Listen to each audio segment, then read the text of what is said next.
Aloha, I'm Neil again, and I'm building connectors between the modules, and I've made one here using 16 gauge wire and these Molex connectors that you assemble yourself. So since there's 4 modules, I need 3 interconnections.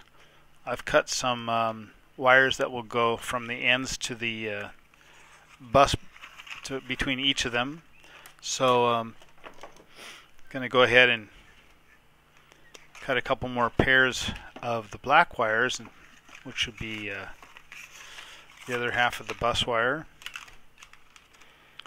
So bus wire is the power that goes between each of the modules, and you need 2 wires between each of them.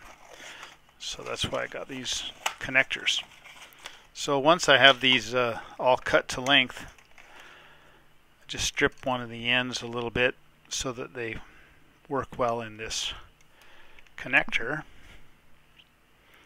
And yeah, there's more expensive and fancier wire strippers than the one I have, but this has been around a long time here, and I think it just works fine.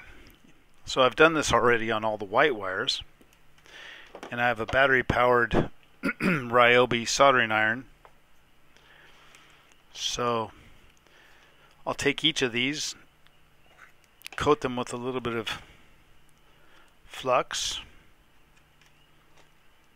right? Helps that these wires are clean and freshly cut and not all tangled around one another, but that's how it is.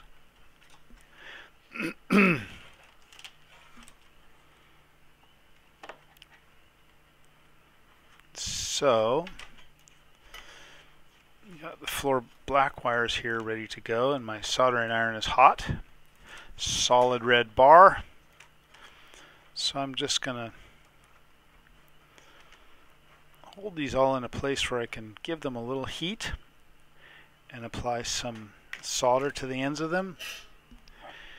You know what I'm going to do is make myself a little stand here so I'm not hurting myself, burn myself while I'm doing this. How I thought this after 2 glasses of wine, I have no clue. But anyway, here we go. Don't tell me my battery died. I'm going to heat this up a little bit. You can watch the flux kind of bubble on the stranded wire.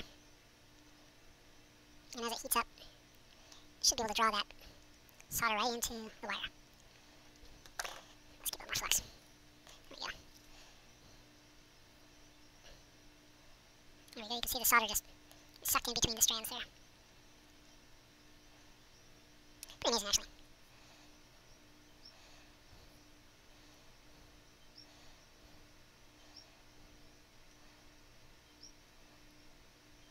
And once she goes, just fast as Dickens, right? Twice you solder a lot. Usually just say get in and get out, right? That's what they're saying. So you get the solder in where it belongs, and get out and let it cool.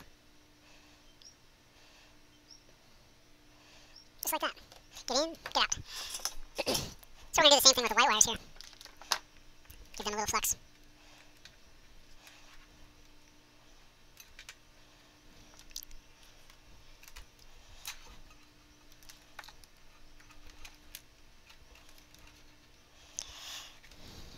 So there are special tools for holding projects while you're soldering, and I don't have any of them, so I generally just make do with what I've got.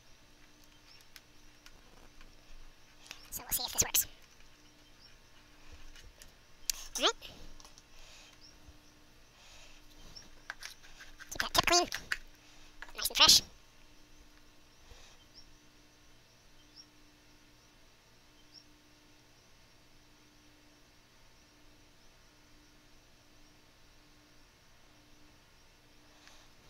So I use what's called a rosin core solder, which essentially means it has flux in the middle. So that helps get it started and flow easily and quickly.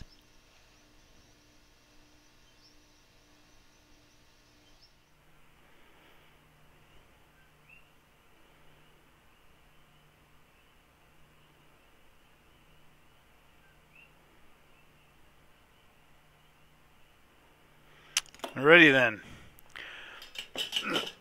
So before my soldering iron, already shut down. Interesting. So next step is to connect all these to the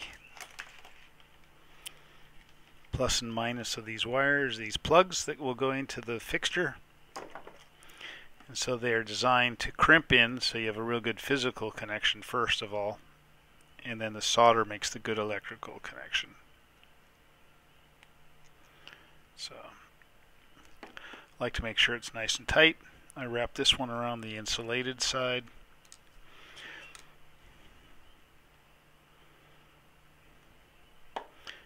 And there we go. Nice and tight. So that's a male end.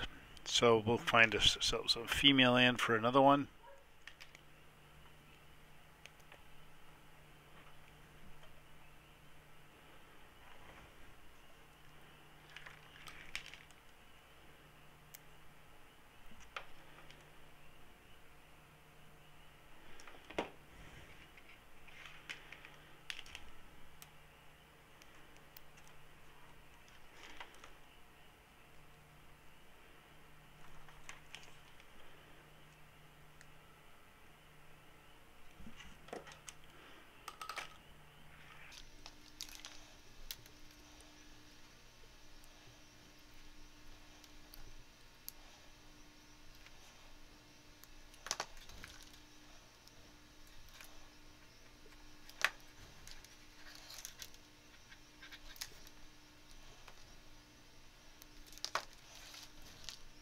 And who are we missing?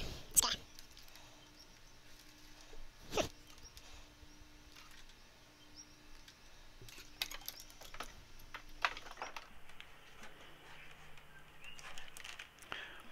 There we have it.